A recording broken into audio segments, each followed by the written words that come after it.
Drop the hay and put your hands where I can see them. That was the first thing I heard at sunrise, before coffee, before chores, before I'd even rubbed the sleep out of my eyes. I froze mid-lift, clutching a 40-pound hay bale, and slowly turned toward the voice. There she stood, Marjorie Blake, the self-crowned ruler of the Sunset Ridge HOA, wearing pearls, a sun hat, and holding a turquoise taser like she was leading a federal raid. Behind her, 3 SUV-mounted HOA patrol volunteers spread out on my dirt road, puffing their chests in matching polos and cheap metal badges that looked like they came from a Halloween store. "Cole Matthews," Marjorie barked, "you are being detained for non-compliance, unauthorized livestock, and an unresolved aesthetic violation." I blinked. This wasn't a suburb, this was my ranch, 15 miles outside their precious neighborhood. Yet somehow they were acting like they had jurisdiction, like they had power. They didn't know it yet. But before the day was over, the real police would surround them instead. Before we dive deeper, tell me where you're watching from and what time it is. And if you love HOA chaos stories, make sure to hit subscribe so you don't miss what happens next. I've always believed a man earns his peace. Some people chase it across state lines, some find it at the bottom of a fishing boat. Me, I found mine the day I left Albuquerque and bought 80 acres of stubborn desert soil in Red Butte County, New Mexico. The land wasn't pretty at first, just brittle sagebrush, a half-collapsed barn, and a windmill creaking like it regretted being born, but it was mine. Every acre, every fence post, every sunrise, and after 20 years of living elbow to elbow with nosy neighbors and street-level HOA tyrants, owning a place where I could breathe without being fined felt almost holy. Funny how fast holy things can be disturbed. I never imagined peace could be interrupted by a woman in pearls carrying a turquoise taser, but life's taught me that chaos rarely sends a warning letter. If it had, the return address would have said Sunset Ridge Estates HOA, a subdivision 15 miles east, run by the kind of people who hold meetings about mailbox colors and call the police if you install a wind chime louder than a whisper. But before I ever saw Marjorie Blake on my property, before her HOA patrol rolled up like they were reenacting a budget version of Cops, the warnings had already started. Little things at first, a flyer tucked under my windshield wiper while I was grocery shopping in town, a bright, glossy pamphlet explaining the vision for the future of Sunset Ridge, complete with cartoon cacti smiling beside perfectly trimmed lawns, and then the kicker, a welcome packet addressed to new resident, Sunset Ridge Phase 4 Scenic Pasture Overlay District. I remember sitting at my kitchen table holding that ridiculous envelope, laughing so hard Dixie, the most dramatic goat on this side of the Rio Grande, ran up bleeding like I was in danger. Scenic Pasture Overlay District, I muttered. That's a new one. But laughter stopped the moment I opened it. Inside were HOA membership forms, a rule book thicker than a Bible, and a map with so many neon highlighter marks it looked like a kindergarten art project. And there, circled in glittery pink gel pen, was my ranch. At first, I shrugged it off. People draw crazy things all the time, sometimes with crayons. And HOAs, they're masters at pretending they own more than they do. Sunset Ridge had no legal claim to anything outside its platted subdivision. Their rules stopped where their pavement stopped. That was supposed to be the end of that. Then came the day Marjorie Blake herself drove up my dirt road in a spotless white SUV that was too shiny to survive in real country.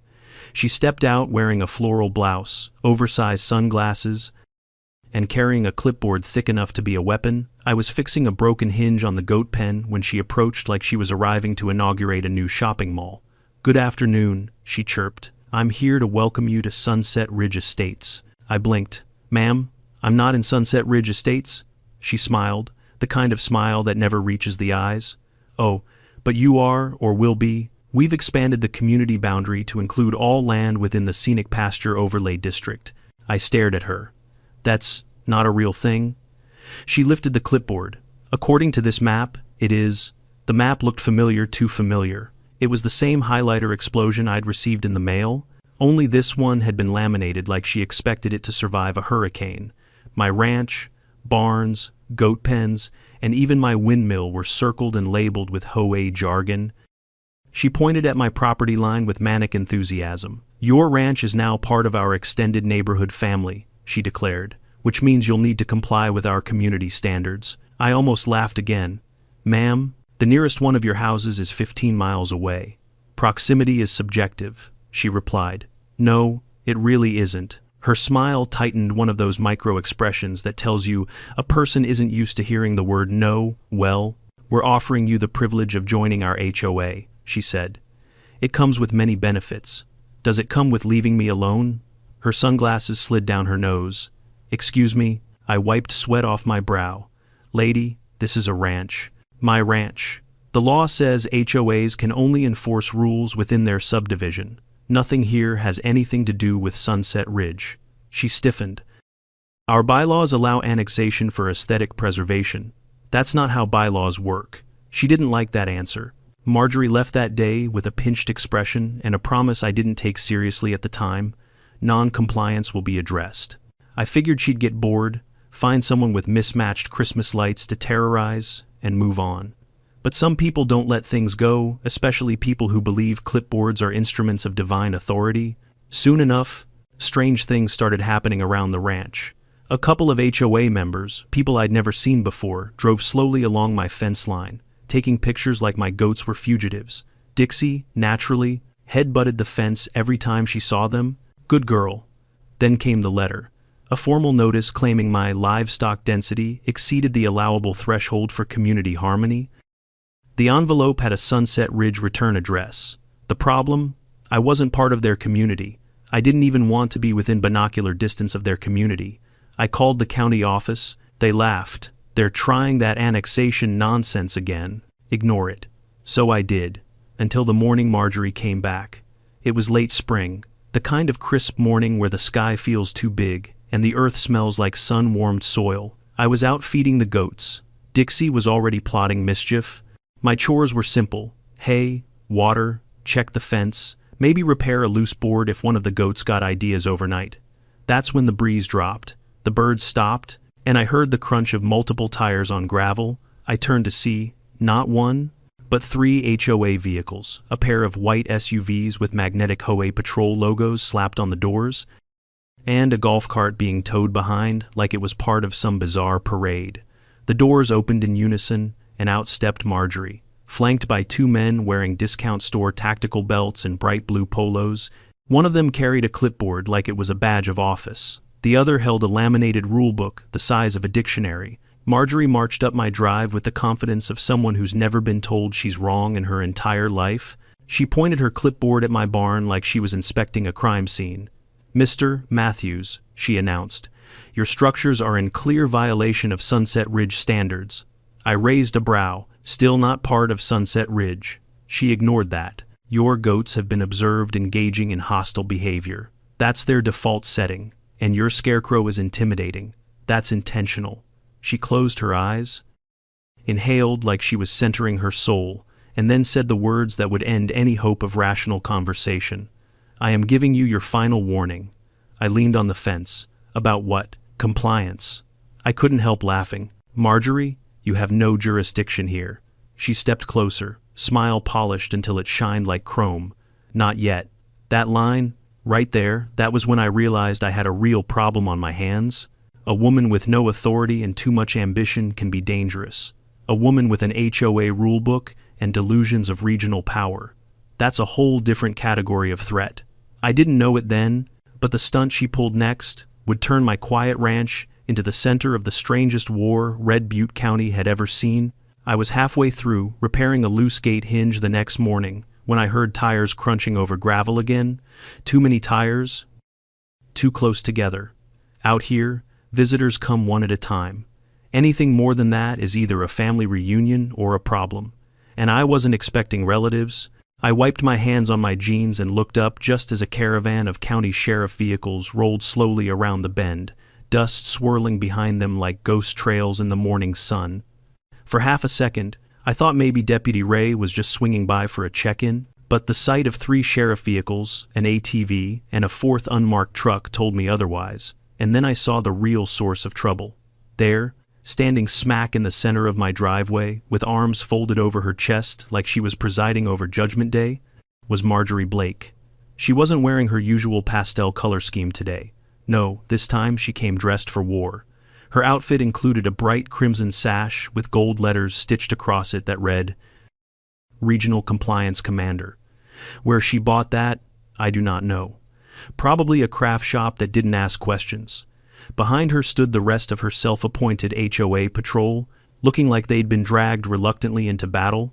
One of them, Gary, had a limp, probably courtesy of Dixie's warm greeting the day before. Another man clutched a clipboard to his chest like it was a bulletproof vest. Before I could even speak, I caught sight of Deputy Ray stepping out of the lead sheriff SUV. His jaw was clenched, his hat was low, his eyes were already telling me he was tired of this nonsense. I gave him a subtle nod. "Mornin', Ray." He gave me one right back. "Mornin', Cole." Marjorie spun around the moment she saw him, pointing dramatically at me like she was reenacting a courtroom scene in a bad TV show. "That's him, officers," she declared. "That is the man who assaulted me with livestock, defied HOA protocol, and continues to harbor multiple active violations." Ray blinked once, slowly. "Ma'am, we went over this yesterday." She lifted one manicured hand. "Protocol has changed. I am now acting under expanded jurisdiction." "This isn't your jurisdiction," Ray said, voice flat as desert rock. She reached into a tote bag embroidered, of course, and pulled out a rolled document sealed with a sticker shaped like a cactus. With a flourish rivaling a royal decree, she unfurled a massive poster-sized map across the hood of Ray's cruiser. "This," she announced, "is the revised master map for Sunset Ridge Estates. As you can see," she traced a finger over what looked like a rainbow explosion. "District boundaries now include all properties within a 5-mile radius of any home where a resident has subscribed to the community newsletter." I stared at her. "So because someone 5 miles away clicked the wrong email, you think you own my ranch?" Marjorie nodded confidently. "Digital engagement is legally binding under subsection." She flipped through her stack of laminated papers. Under subsection something," she said, quieting slightly as she shuffled faster. Then, like fate itself was mocking her, a paper slipped from her hand and fluttered to the ground. Ray bent down to pick it up. He glanced at it, flipped it over, and held it up so everyone could see. "Ma'am," he said, "this is a chick fill. A coupon." Marjorie snatched it back with the desperation of someone rescuing a priceless artifact. "Misfiled. Clerical sabotage. Irrelevant." Gary lifted another paper gingerly, trying to help. "This one says buy one get one half off mulch," he whispered. "Gary," she snapped, making him jump so hard his clipboard nearly flew away. Another deputy, one of the younger ones, leaned toward Ray. "Is this for real? As real as a unicorn in a pawn shop," Ray muttered. But Marjorie wasn't done. Her eyes snapped toward the goat pen, where Dixie, perched atop an overturned bucket like a furry mountain queen, stared right back. "That animal," Marjorie hissed, "assaulted my husband yesterday." Gary cleared his throat. "I'm not her husband. Not now, Gary." I crossed my arms, suppressing a laugh. "You walked onto her territory. She simply exercised her right to stand her, hoof." Marjorie ignored me. "I am invoking Article 7. Stand your lawn." Ray blinked. "What in the hell is stand your lawn?" "It is our right," Marjorie intoned, "to defend community standards from hostile architecture, rogue livestock, and excessive porch decor, right on cue." A gust of wind rustled the wind chimes hanging from my porch, old welded horseshoes that clanged like a rustic symphony. Marjorie flinched like they'd insulted her mother.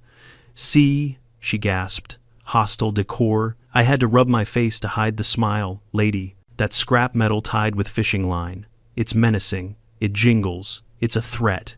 At that exact moment, Dixie leapt off her bucket with startling grace, her hooves kicking up sand like tiny dust grenades. She bolted forward in a perfect arc, performed a 180-degree slide, and slammed her shoulder right into Marjorie's knees. The clipboard went flying. Papers scattered. Marjorie collapsed onto the gravel with a shriek. The young deputy's jaw dropped. Gary simply sat down where he stood, resigned to his fate.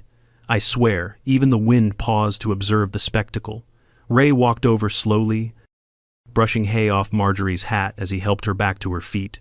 "Ma'am," he said calmly, "I'm going to ask you one last time to leave this property voluntarily. If you don't, we'll be filing an official trespass report, and your HOA shade is going to turn into real legal trouble real quick." Marjorie didn't respond. She lifted her chin, straightened her sash, and glared at me like I'd personally violated the Geneva Convention. Then she turned on her heel, marched back to the HOA SUV, and then, inexplicably, climbed onto the roof. "We will not be moved," she declared from the top of her vehicle. "We are staging a peaceful protest against goat tyranny." My jaw dropped. "What, Gary? Get the signs." Gary staggered to the SUV and opened the trunk, pulling out a stack of poster boards with slogans like, "Mow lawns, less freedom, goat-free is the way to be," and my personal favorite, "Make scary crows friendly again." Ray sighed so hard I thought he might pass out. "Cole," he muttered, "you want this to be official?" "Yeah," I said, "let's make it official." Ray turned to his deputies. "Get the cones." They set up a perimeter of orange cones around the HOA protesters, currently consisting of Marjorie, Gary, and a cardboard cutout of a bald eagle holding a HOA pamphlet. It looked like the saddest hostage situation in history. Ray radioed the incident in. Marjorie screeched that she was being silenced by tyranny. Gary apologized to everyone within earshot. Dixie trotted by proudly holding someone's visor in her mouth. By sunset, Ray had filed the trespassing citation. Marjorie was escorted off the property by 2 deputies. Gary somehow ended up wearing a traffic cone as a hat, and, in the official incident log, Dixie was described as temporarily disruptive but undeniably majestic. The HOA left defeated, dusty, and disorganized, but not broken. As the last patrol vehicle sputtered down my road, Ray gave me a long look. "You know she's not done, right?" I nodded slowly. "Oh, I know." Dixie stood beside me, chewing on a protest sign like it was breakfast.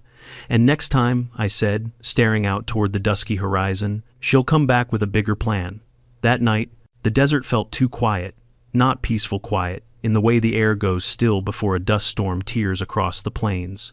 Even the goats sensed it. They stayed close to the barn, huddled like they were waiting for something to descend from the sky. And to be honest, after dealing with Marjorie Blake twice in 48 hours, I wouldn't have been surprised if she tried to parachute in with a megaphone. I'd finished repairing the chicken coop door, put away my tools, and settled onto my porch swing with a late-night beer. Dixie lay stretched at my feet, chewing rhythmically on someone's confiscated HOA lanyard. The moon was high, washing the desert in silver, light, gentle, and steady. For a moment, it felt like maybe, just maybe, the chaos had passed. Then I heard it, a faint buzzing, mechanical, high-pitched. At first, it sounded like cicadas, but cicadas don't move in formation, and cicadas definitely don't bob up and down behind the ridgeline. Each one wearing a tiny blinking headlamp. I stood, squinting toward the horizon. Headlights, 6 of them cresting the hill. Not full-size headlights, smaller, lower to the ground, slow-moving, golf carts, 6 HOA golf carts. I blinked in disbelief, but nope, there they were, 6 of them in a perfect line, each adorned with flags, streamers, and laminated HOA logos flapping proudly in the wind. The whole parade looked like someone had taken a 4th of July block party and weaponized it. The lead cart moved slightly faster than the rest, bumping and wobbling across the uneven dirt like it was struggling to understand why no one had paved the desert. Standing at the front of it, actually standing in the cart, was Marjorie Blake, megaphone in hand, eyes blazing like she'd been up all night chugging iced tea and plotting revolution. Before I could even shout a warning, her voice blasted across the ranch. "Cole Matthews, you have been served a final HOA notice." Dixie jerked upright and bleated in protest. The golf carts pulled into a semicircle directly in front of my barn, an intimidating gesture if it weren't executed by vehicles usually seen at retirement communities. The HOA patrol piled out. More of them this time, maybe 10 total.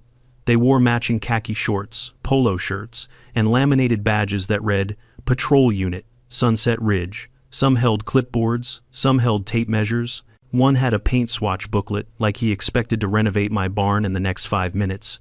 Gary was among them, driving the second cart. He looked exhausted, his visor crooked, his eyes silently pleading for rescue. "Evenin', Gary," I called. He lifted a hand. "I'm so sorry." Marjorie raised her megaphone. "This ranch," she declared dramatically, "is now officially designated as Sunset Ridge North Annex." I rubbed my temples. "Lady, no, it isn't. It falls under the Aesthetic Preservation Emergency Clause," she continued, ignoring me entirely. "That's not a real clause. It is when I declare it." Her patrol cheered weakly, the way middle managers do when forced into motivational seminars. Then, like a rehearsed Broadway routine, they scattered. A handful of them marched to my barn and began measuring it height, width, color saturation. One of them walked around the windmill, taking pictures from every angle like he was documenting evidence for a trial.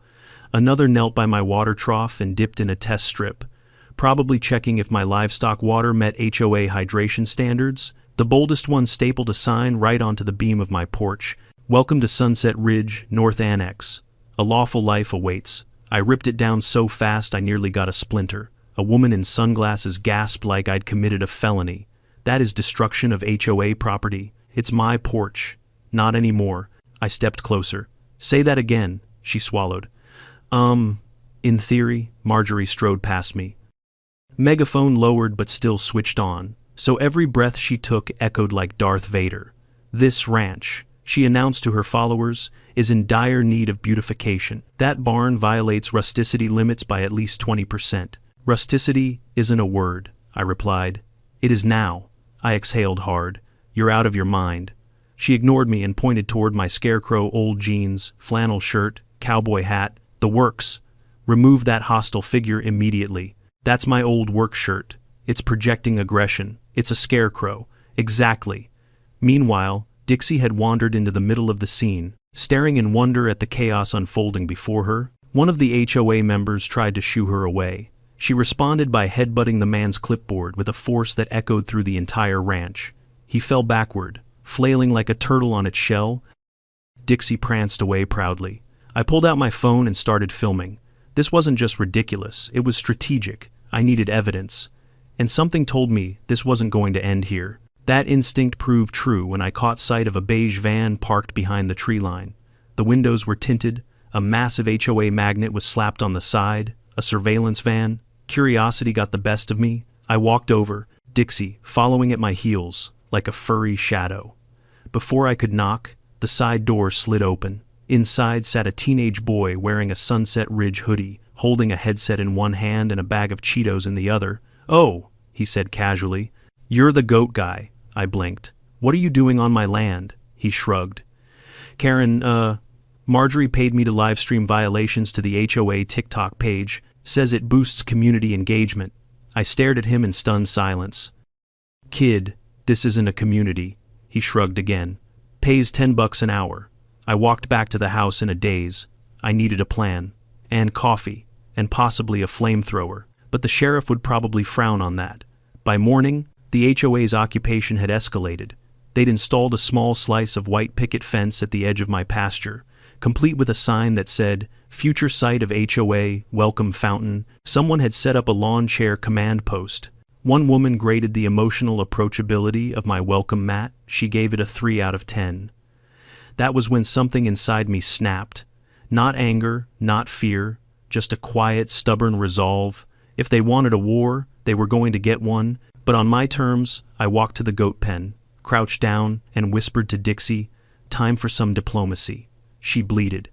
I posted a slow-motion video of her kicking over an HOA sign, added dramatic music, and captioned it, "The Great Goat Rebellion Begins. Number no HOA zone, number goat freedom." Within an hour, it had 10,000 views. By afternoon, people were driving out to support us locals, ranchers, HOA survivors, teenagers with protest signs. Someone brought snacks for the goats. Someone else brought a homemade flag with Dixie's face on it. A news van arrived. When the reporter asked who was in charge, Marjorie practically dove into the camera frame, but the reporter took one look at her sash, her golf carts, and the chaos she'd unleashed, and then turned straight to me. "So, you're the landowner?" she asked. "Yes, ma'am, and those are your goats." "They sure are." "And you're not part of this HOA?" "Nope, never have been, never will be." She nodded approvingly and said, "We'll start the interview with you." Marjorie nearly fainted. By nightfall, my ranch had become something new, something unexpected. People called it Goatia online. And as I stood on the porch watching the crowd cheer Dixie like she was the hero of a revolution, I knew two things for certain. This wasn't over. And for the first time since Marjorie showed up with her clipboard and chaos, the tide was turning in our favor. The next morning, I woke up before the sun, a habit burned into me by years of ranch work, but for once, the world outside didn't feel calm or predictable. Even from my bedroom window, I could sense it, that strange, electric hum in the air that always comes before something goes sideways. The goats felt it too. They weren't scattered around as usual, they were pressed against the barn door, ears tilted toward the road like they were waiting for trouble. I brewed a pot of coffee, stepped onto the porch, and scanned the landscape. Nothing. Just quiet desert, streaks of gold breaking over the hills, and dust hanging soft in the cool morning breeze.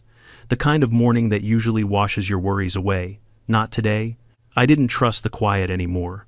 Not after Marjorie escalated from pamphlets to protests in a single week. I knew she wasn't done. People like her don't stop when they lose. They double down and drag everyone around them into the fallout. I took a slow sip of coffee, thinking I needed proof, real, undeniable, court-level proof that the HOA had crossed every imaginable line. The videos of Dixie launching herself into clipboards were a good start, but I knew this mess was about to get worse. And messy HOA drama is one thing, a coordinated attempt to annex private land is another. I decided to drive into Red Butte and stop by the sheriff's substation. Deputy Ray might roll his eyes at me, but at least he'd listen. I didn't even make it halfway to my truck. I heard an engine, then several, low rumbling, growing louder. Coming down the dusty road that cut through the ranch, I stepped off the porch. Dixie trotted beside me like my furry lieutenant. As the engines grew louder, a second sound joined them, the metallic clatter of trailers being pulled, the squeak of something unoiled, and a faint but unmistakable crackle. Radios. Radios don't belong on a ranch unless law enforcement or emergency crews are involved, or unless someone is pretending to be law enforcement. I moved to the gate, heart tightening with every second. Then the convoy appeared rolling slowly around the bend like a parade from the seventh circle of hell. But this wasn't just golf carts and HOA SUVs this time. This was a full-blown, improvised patrol unit. Leading the pack was a dark gray pickup with flashing amber lights strapped to the roof.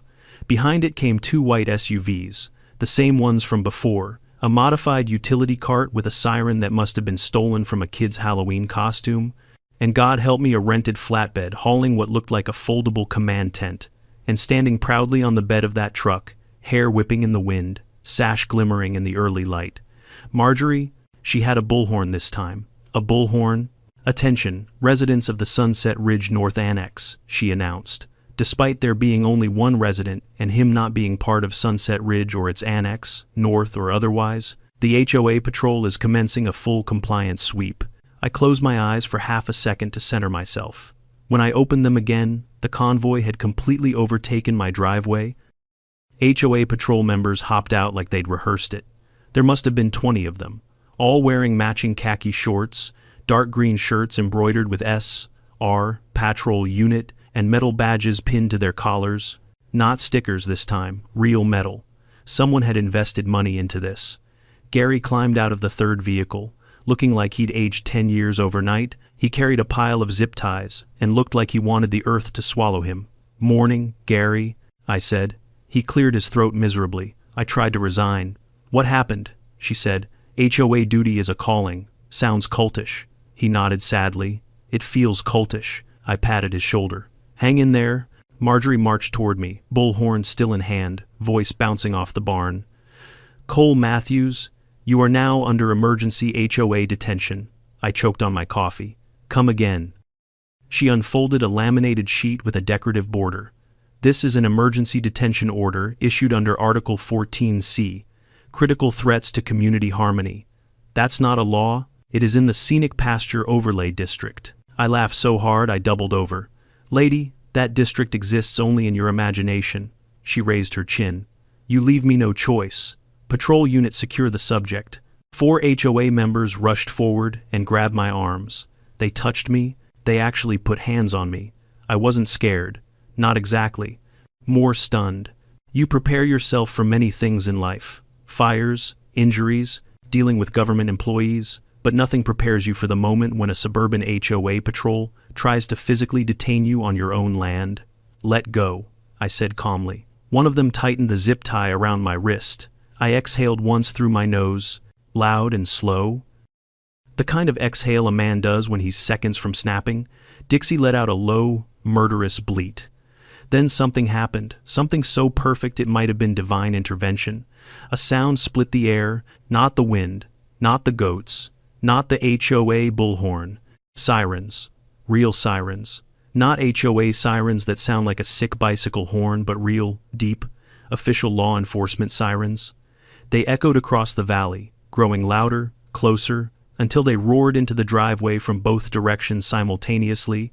Sheriff's cruisers, 2 state trooper sedans, Ray in the lead car, lights flashing like Christmas. They surrounded the HOA convoy in a perfect semicircle, engines low and steady. The HOA patrol froze. Froze. Hands up, eyes wide, mouths open. You'd think they'd run drills for this exact moment, how to look guilty in under 2 seconds. The deputies stepped out, hands resting on their holsters, not drawn, but ready. Sheriff Hall himself approached, broad-shouldered and slow-moving, the kind of man who doesn't need to raise his voice because the world quiets for him. "Morning, Cole," he said. "Morning." "Sheriff," he turned to Marjorie. "Ma'am, we need to have a conversation." Marjorie's bullhorn trembled in her hand.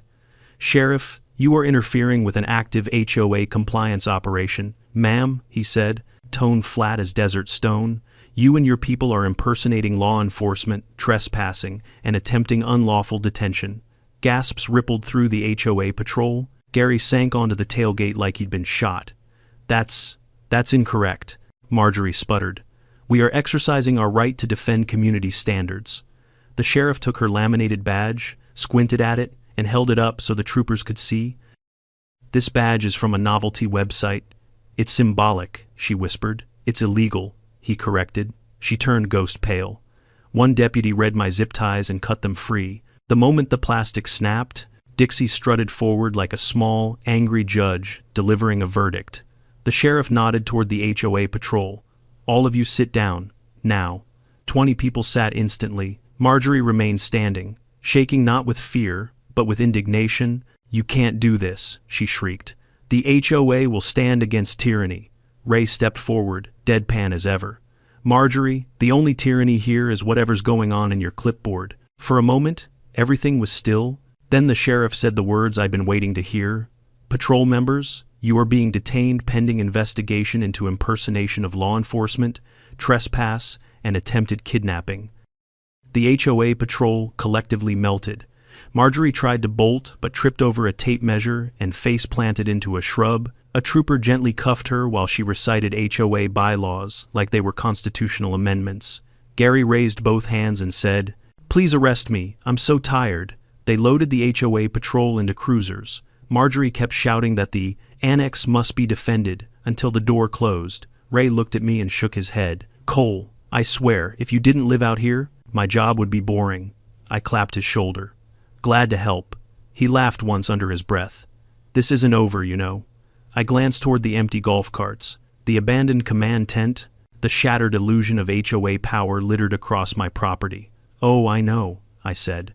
"But today we won." Dixie nudged my leg, proud and smug. And as the cruisers pulled away with the defeated HOA patrol in tow, the desert sky glowed warm with sunrise. Justice looked good in that light. Ray stayed behind after the last cruiser rolled away.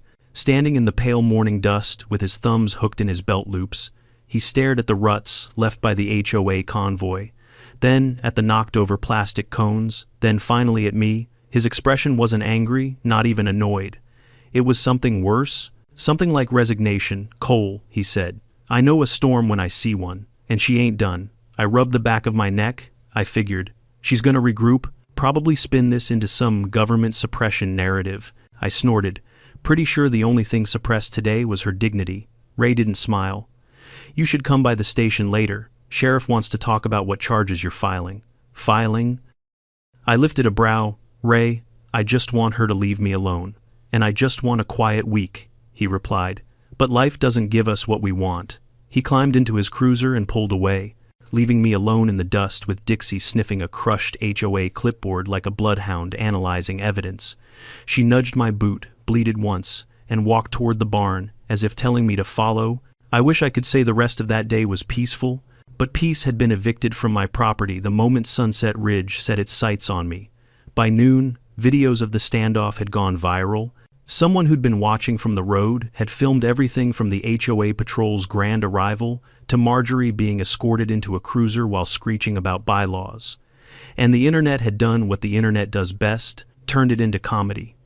Memes flooded my phone, Dixie drawn as a superhero, Marjorie photoshopped onto a medieval battlefield, Gary labeled reluctant henchman of the year. The whole thing would have been hilarious if it weren't about my land, my life, and people who refused to take a hint. But the strangest part came around 3 in the afternoon when Sheriff Hall called. "Cole," he began, voice heavier than usual. "We need you at the station. Bring everything you've got, paper notices, videos, screenshots, the works." "Why?" I asked. "Because Sunset Ridge just submitted a formal complaint. Against us?" I nearly dropped my phone. "You're kidding. Wish I was. What's the complaint?" "That we obstructed an HOA emergency operation and violated something called the Community Sovereignty Doctrine." I pinched the bridge of my nose. "That's not real." "No." The sheriff agreed, but they attached a 40-page packet arguing that it should be. I drove to the station with a binder full of absurdity letters, fake notices, pictures of golf carts, screenshots of HOA posts claiming victory over tyranny, Dixie rode shotgun for moral support. Sheriff Hall didn't question it. He just sighed. Inside, we gathered around a conference table. Hall, Ray, 2 deputies I recognized from the standoff, and me. The sheriff tapped a stack of papers. "This," he said, "is the most nonsense we've ever received, but nonsense becomes dangerous when people act on it." I nodded. "They think they have authority. They want authority," Hall corrected. "Big difference. And that makes them stubborn." Ray flipped through a document.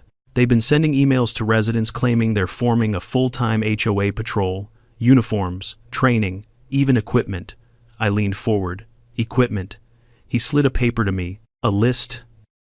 Items purchased by Sunset Ridge HOA, tactical belts, handheld radios, LED light bars, reflective vests, laminated IDs, and next to it, future equipment request, low-voltage deterrent devices, stun guns," I muttered.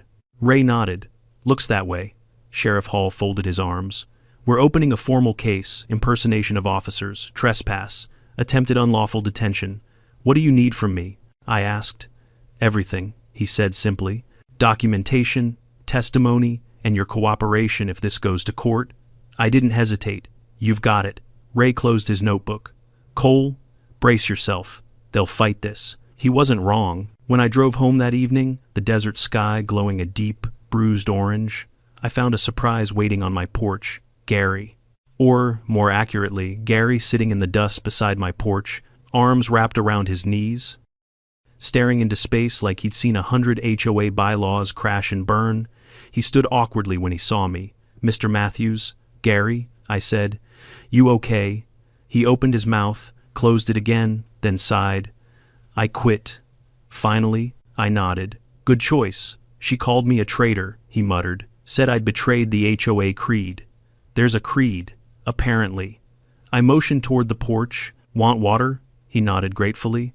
Dixie trotted up and sniffed him like a customs agent confirming identity. Gary drank half a bottle in one go. "Sir, you need to know something." My stomach tightened. "What is it?" "Marjorie's not done. She's saying the sheriff's office is corrupt, that the HOA has to take matters into its own hands." I stared at him. "Gary," in English. He swallowed. "She's planning something big." That night, sleep didn't come easy. Every creak of the windmill, every distant coyote howl sounded like another HOA ambush. I wasn't scared not of them, but I knew what desperate people do when their fantasy of control collapses. They doubled down. By morning, the plan was clear in my mind. I needed to get ahead of them. While the sun was still low, I loaded Dixie into the passenger seat. She protested exactly once, grabbed my binder of evidence, and drove straight to the sheriff's office. Ray met me out front. "Good timing," he said, opening the door. "We just got something you need to see." Inside, he handed me a printed email. It was addressed to all HOA members from Marjorie. Subject, Operation Clean Sweep Restoring Order to Sunset Ridge North Annex. I read aloud. "Patrol will mobilize Friday morning. objective, secure compliance, detain hostile landowner until bylaws are acknowledged and signed. I stared at Ray. She's planning to kidnap me. She's planning to try, Ray corrected, and we're planning to be there when she does. How many units? I asked. Enough. That was all he said. That was all he needed to say. We spent the next hour building a plan, deputies stationed just out of sight, body cams rolling, troopers on standby, and a drone unit observing from above. All we needed was for the HOA patrol to take the bait. And by bait, I mean simply me standing on my own land. Ray's final words before I left were simple. Cole, don't engage, don't antagonize, just keep your phone recording and stall them. Ray, I said, you know who you're talking to? He cracked a tired smile.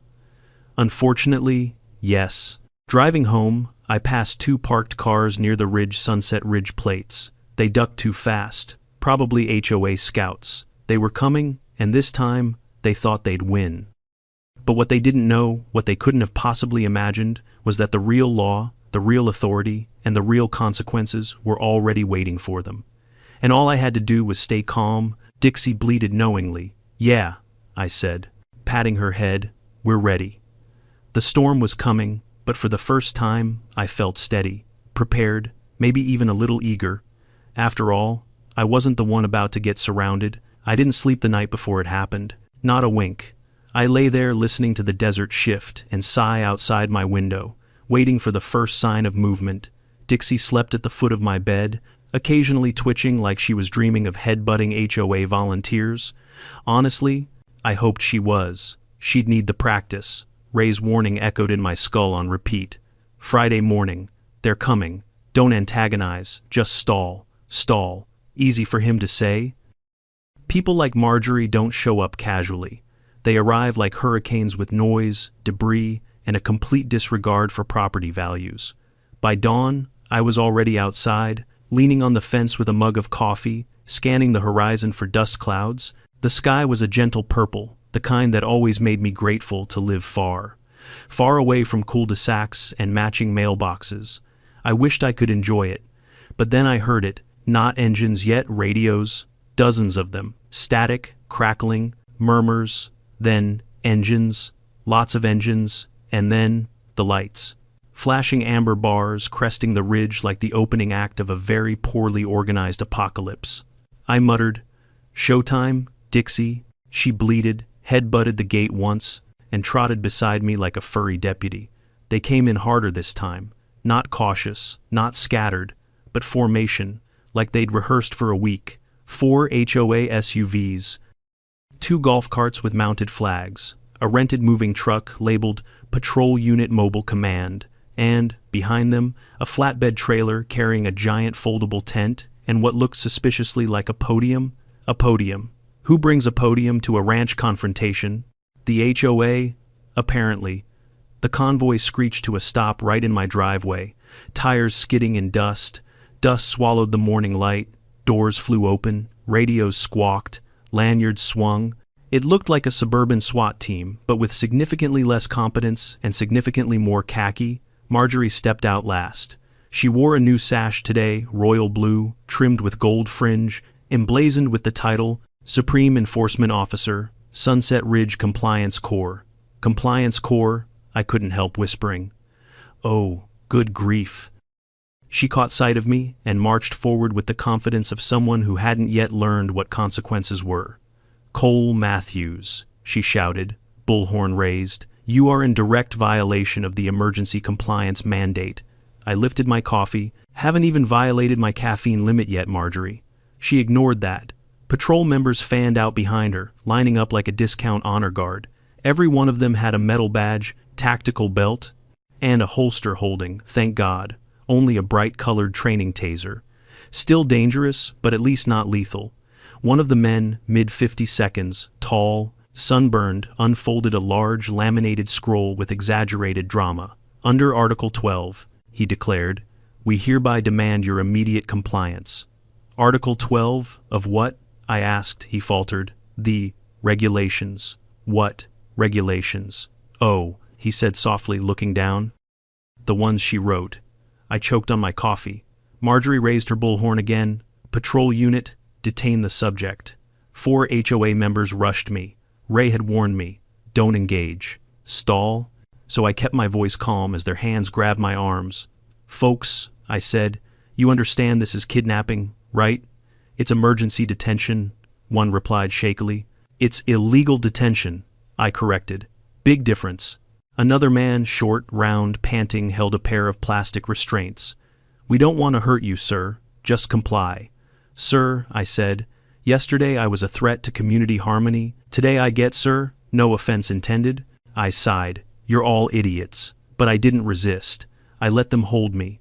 Let them believe they had control. Let them think the plan was working. Because behind the barn, behind the hill, behind the dusty ridgeline, waiting, watching, silent was Ray, and the sheriff, and the state troopers. They were waiting for the signal, the moment the HOA patrol moved from trespassing idiots to idiots committing crimes. When the restraints touched my skin, that was the moment. I heard the radios first, sheriff units switching channels, troopers confirming positions, then the sound I'd been waiting for. Sirens, real ones, deep, commanding, impossible to ignore. Marjorie froze mid-sentence. The HOA patrol froze mid-kidnapping. Then, like a scene from a movie, sheriff cruisers burst over the ridge in a perfect arc. 4 of them, lights blazing red and blue. 2 trooper sedans followed from the opposite direction, engines rumbling low and angry.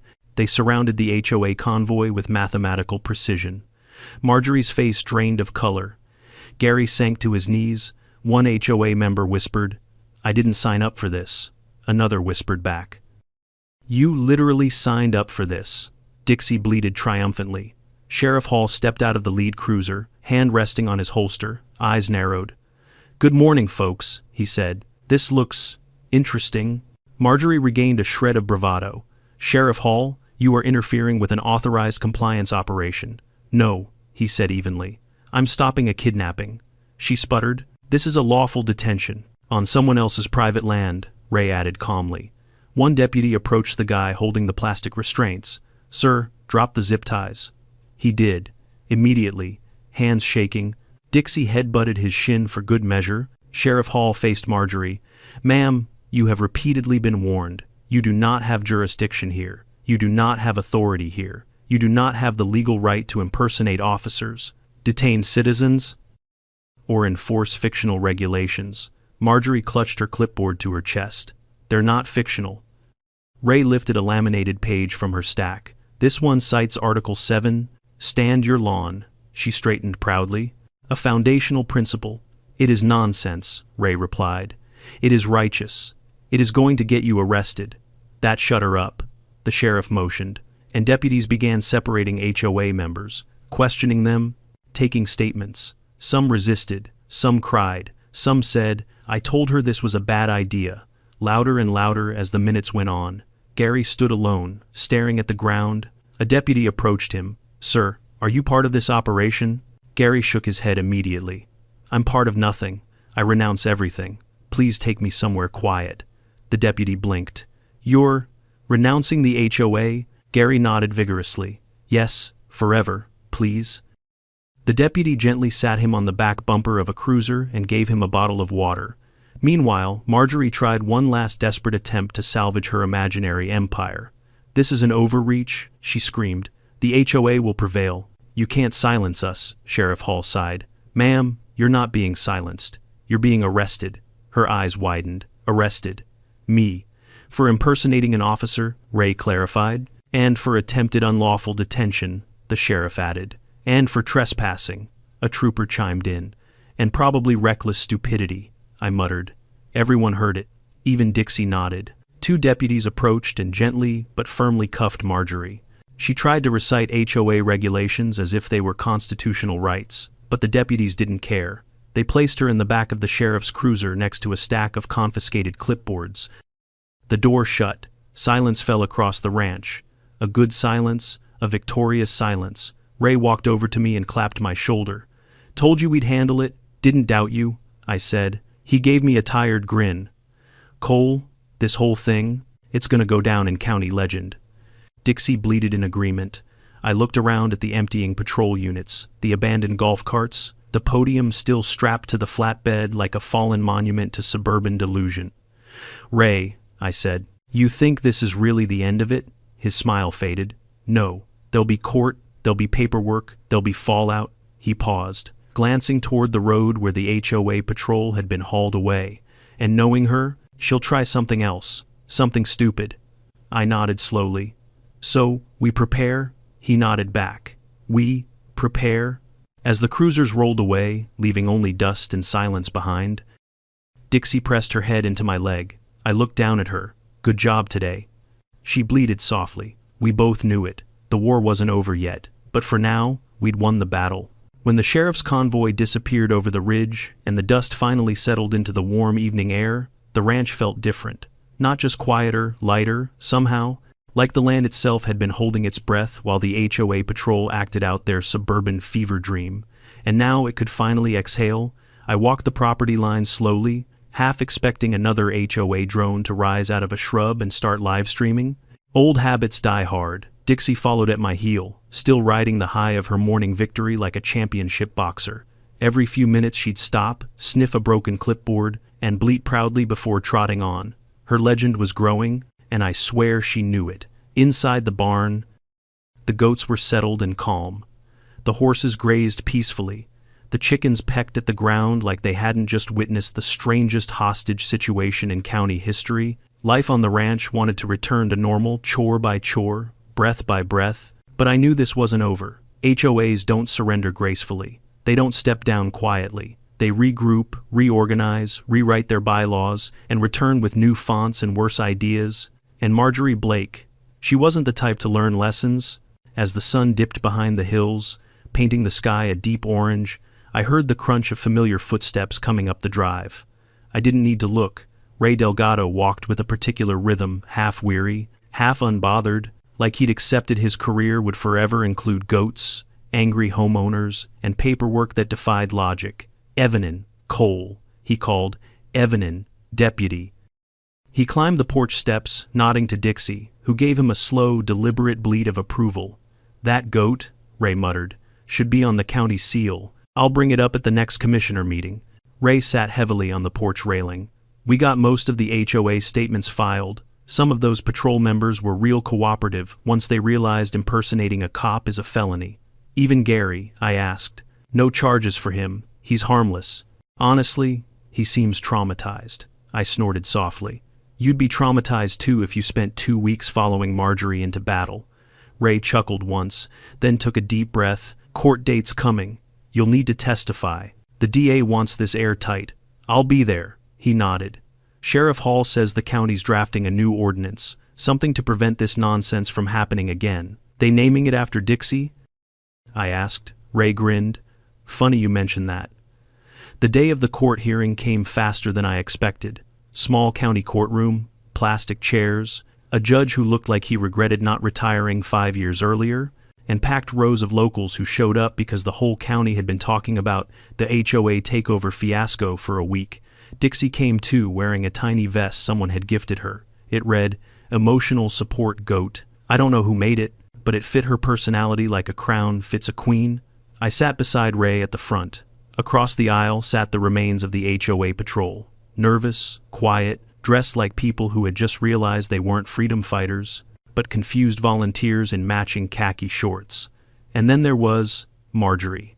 She walked in with the solemnity of a dethroned monarch, chin lifted, eyes glazed with righteous indignation.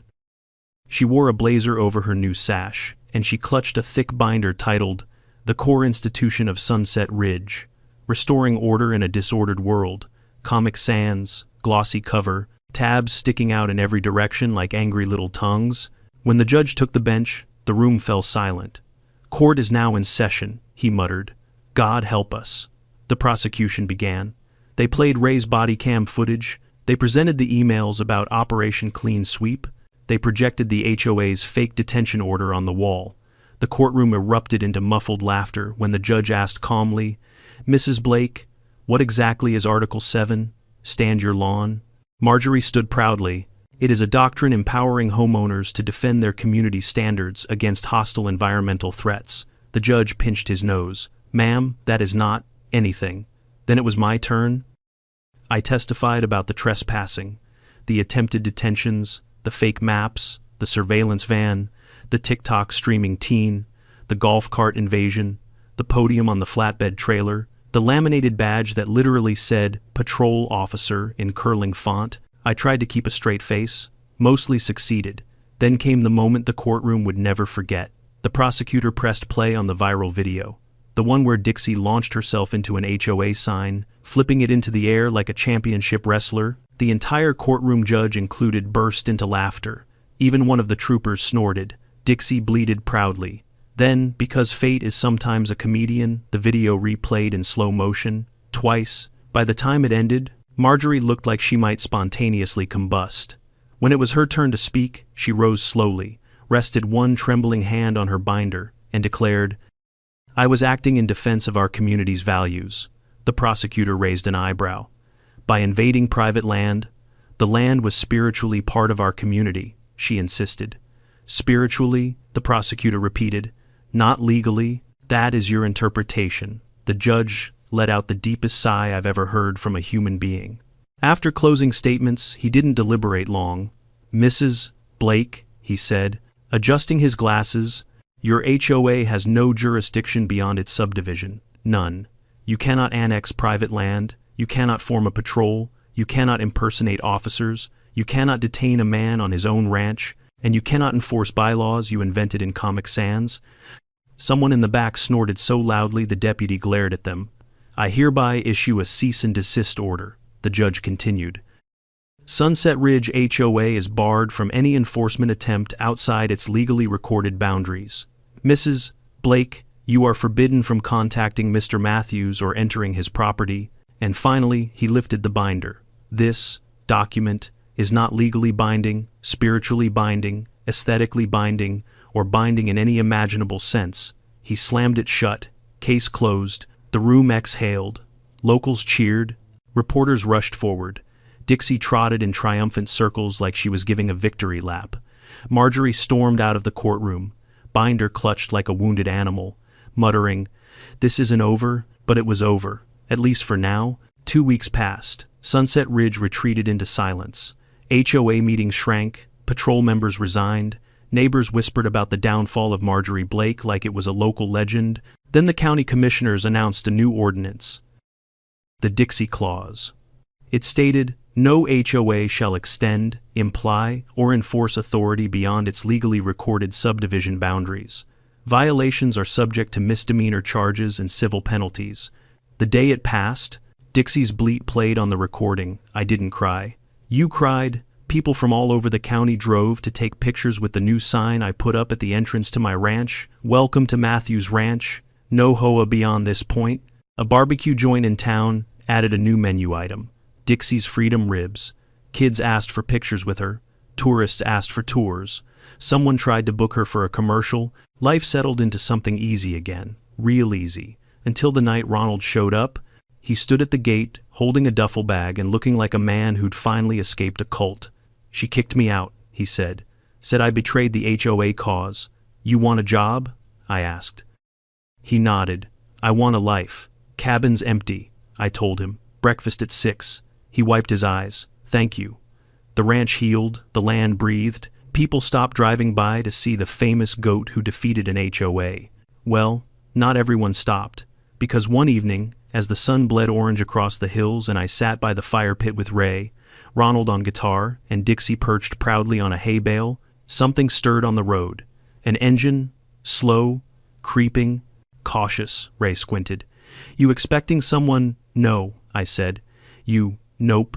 The vehicle rolled closer, a familiar shape, a familiar silhouette, a minivan, and then soft, but unmistakable, the crisp snap of a clipboard opening. Dixie's ears shot up. Ray groaned. Ronald whimpered. I stood, dusted off my jeans, cracked my knuckles, and stared into the setting sun. Here we go again. In the middle of all the chaos, one truth kept coming back to me. Freedom isn't just about owning land. It's about defending your right to live the life you've built.